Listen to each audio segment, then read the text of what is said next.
चेहरवा के देख के एगो मनवा में सपना सजावेले बिटिया मने मन से बतियावेले का हो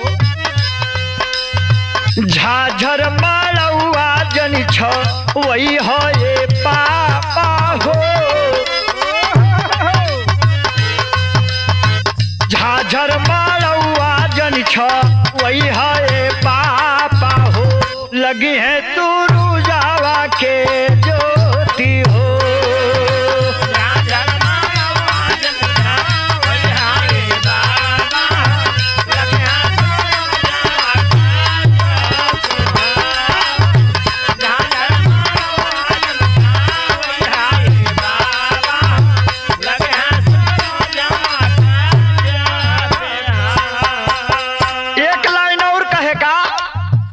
एक और बैठी हमारा ससुरा के लोगा।